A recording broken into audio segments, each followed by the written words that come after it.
Aujourd'hui musique bi fi mu toll fii ci Sénégal mu concerne ñun ñëpp ñoragul pour man togg bi moo ñoragul donc lu ñoragul kenn mënu ko servir à manger comme ça quoi. Moi j'ai l'impression que la jeune génération surtout est très pressée de faire de la musique alors que dañuy fàtte ne musique da nga ciy joxe une partie de toi mu yàgg trop nga am passion bi am pureté bi am patience bi.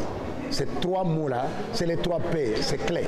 La relève n'est pas encore assurée, vraiment. Du loolu man gisuma ko non. bi ñu daan dugg ci musique dañ daan tarbiyu musique dañ daan ànd ak ay grands yu nga xam ni daan demal jàngi école ñu leen di topp di leen tarbiyu pendant des années. loolu moom la xale yi amul tey dañuy jékki-jékki rek ne ay musiciens lañu. Tu te rends compte Sénégal chaque fois boo tourné gis benn chanteur bu bees wala benn chanteur non c'est pas. Il faut ñu togg affaire bi tant que ñoragul nag il faut que la jeunesse soit prête à apprendre ça bu ñu paree pour jàng ñun ñu jàngal leen affaire bu dul dañ tey du dañ ëllëg. non ku ma nee ni Pape Diouf du relève da ngay wax li la neex ku mel ni benn Abdou Guité ku ma nee benn Abdou Guité du relève bi da ngay wax lu la neex ku mel ni benn Carlou D vraiment ils ont les talents qu'il faut.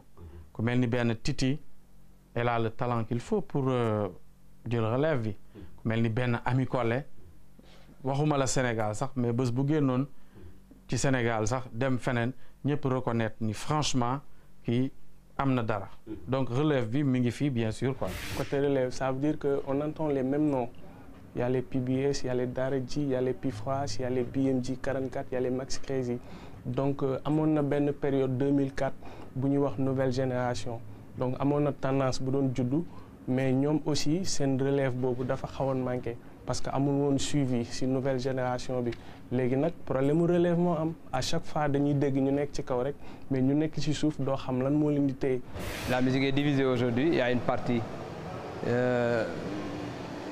de jeunes musiciens qui ont compris et qui ont pris connaissance et qui commencent à se décaler pour essayer de faire une musique un peu dépouillée, acoustique et tout ça.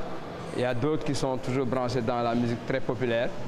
Donc voilà quoi. grand yi nga xam ne dinañu critiquer chanteurs yi mais chanteurs yooyu dañ leen di woo pourtant pour ñu jouer ci seeni production et dañuy critiquer musique te ñoo yor musique yi ñooy relève yi.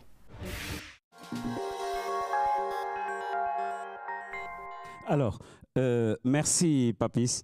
Ngoné yaa ngi bëgg ñu structurer yaa ngi bëgg ñu waxtaan ci musique bi yaa ngi bëgg ñu avancer alors que ñi ngeen bokkal musique bi nee na ñu avancer wu leen d'un iota dafa bari contradiction parce que ñëw nga ci ñun les animateurs plus ou moins nee nga nous on utilise vos œuvres pour taxawal une radio les télés plus ou moins alors que yéen seen biir li ngeen di def il paraît que toggagul alors même suñu ci bàyyee suñu xel du am relève un jour les grands vont disparaître et la musique va day nelaw donc est-ce que li ngeen bëgg kaas ak yéen ci seen sein am na conformité bu ci am. man j'ai un avis partagé par rapport ak ñi ma dégg ñëpp ñu wax. relève c'est-à-dire il y a ci métier boo gis il y a des choses yoo xam ne dafay ñëw naturellement kenn du forcer dara rien ne se force te loo forcer sax dafa dul egsi c'est-à-dire que ñi émerger ñi nar a émerger avec le temps dinañ xam ndax ñii ñooy relève wala kii moom mooy relève man je vais pas me prononcer sur ça ce que je dis moom mooy que ne aujourd'hui la musique ci jëmu boppam y a beaucoup de problèmes ci kaw ba ci suuf c'est-à-dire nag y a le côté. ci kaw mooy les acteurs ci la ñu bokk.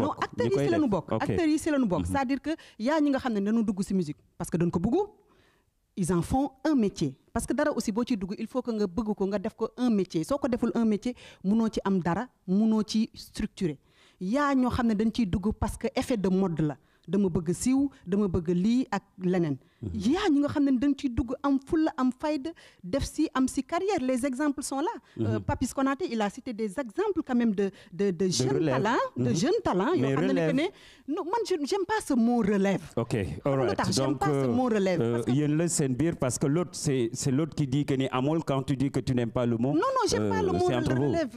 parce que xam nga lu tax bëgguma mot relève. c'est-à-dire que quand tu dis relève rek tu commences à dire par exemple Baba Amdi wala. mais dans toute chose Ngoné il faut qu'il y ait un choix dañuy choisir. mais naturellement les choix bi di génn.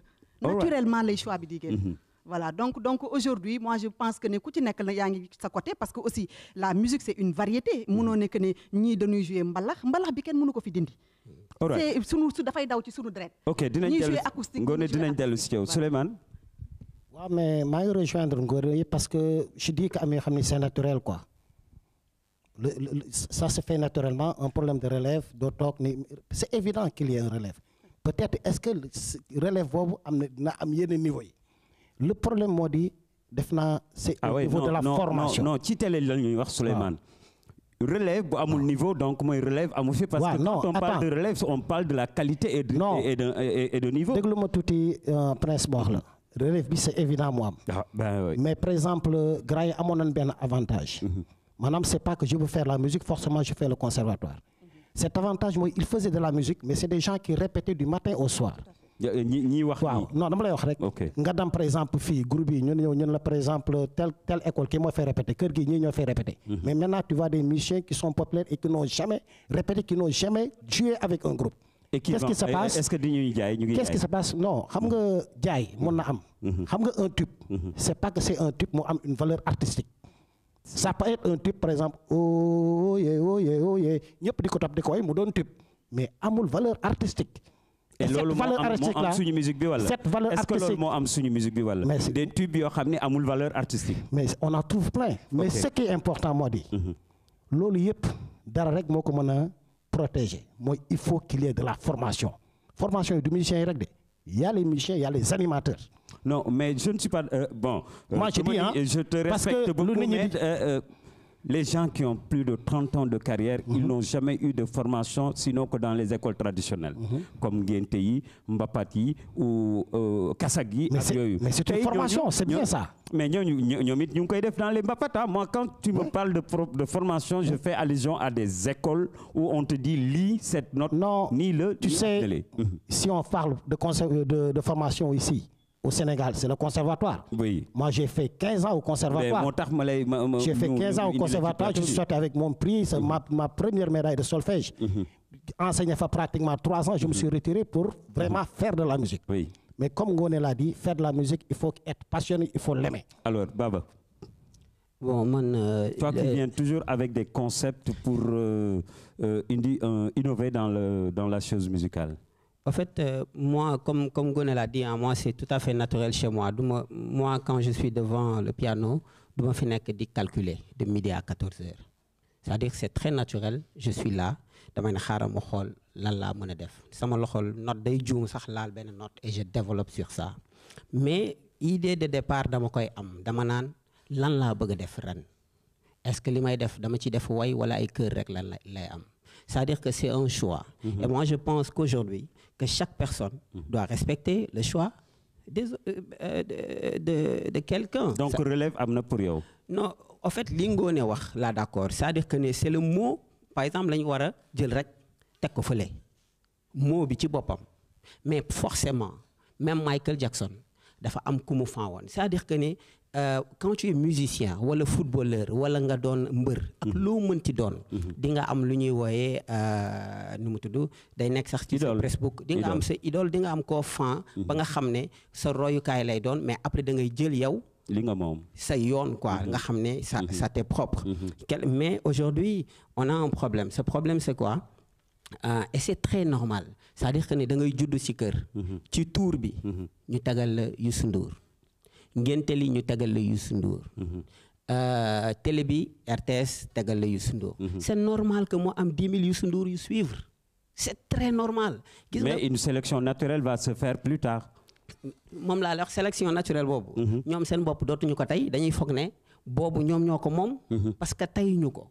loolu la ñu juddoo dafa mel ni ku judd ci àll. déggul ñu ciy wax. gaynde rek lay yuuxu mais mënul wax kooku mënoo fexe ba mu wax. dëgg la mooy comme ñoom Tarzan façon yooyu c'est-à-dire c'est très normal. xam nga du suivisme mais ils sont influencés c'est l'influence voilà c'est le mot. c'est l'influence et c'est très normal pour chaque musicien seulement li Ngoné wax dëgg la mooy affaire ay relève il faut qu'on l'oublie et essayer kenn ku nekk rek jéem a bay sa waar. partagé wu leen avis grand yi. en fait du ñàkk pa gis-gis yu ute la rek. all right gisee. Ouais, moi, la question que je me poserais, c'est de savoir relever qui ou relever quoi. Déjà, moi, c'est déjà mon problème. Est-ce que on parle de musique ou bien de manière globale? Parce que quand on parle de musique, nous avons aspiré à relever. Ils n'ont pas plus de 50 ans, alors que Compaye Secondo, à 90 ans, était sur scène. Et c'était les plus grands artistes. À 80-90 ans, ils étaient déjà sur scène. Non, mais quand ils font, ils parlent de rêve, ils ne font pas allusion à l'âge. Hein? Bon, ils font allusion à la qualité de ce qu'ils font. À la qualité de ce qu'ils font. Oui. Et est-ce que vous trouvez que ce qu'il y avait avant est meilleur que ce qu'il y a aujourd'hui? Mais vous êtes des artistes, c'est vous qui avez les réponses. Le problème, c'est justement là où le problème. Parce qu'on ne peut pas dire que la musique sénégalaise a subi des mutations et des transformations en l'espace de... Parce que quand on parle au profit de deux personnes, hein, même si la musique a subi des transformations, c'est au profit de quelques musiciens. C'est-à-dire non, on est sur un plateau de télévision, c'est-à-dire il faut donner, il faut aller au bout de votre logique. Parce que moi, je dis que la musique sénégalaise, quand on parle de sa popularité, de sa globalité, ça ne date pas de longtemps, c'est les années 70. Ça ne date pas de très longtemps. Et je crois que c'est ce qui était là, ñi nga xamante ñoo fi nekkoon ba nga ni ñoom ñoo fi nekk ñi nga xamante ni aussi il y a une deuxième génération que mënuma leen wooyee ay ténor mais ce sont la génération des Fallou Dieng des Alioune Mbaye Nder etc. toute cette seconde génération qui sont des jeunes qui sont présents et qui sont présents partout dans le monde. Bon, maintenant est-ce que l'homme veut faire le procès de la musique sénégalaise ou on veut parler d'un problème de relève? Parce que quand il va falloir relever, il faut que nous sachions là nous relever, voilà, à quand nous relever. Moi, c'est ainsi que je l'entends. Alors, dans les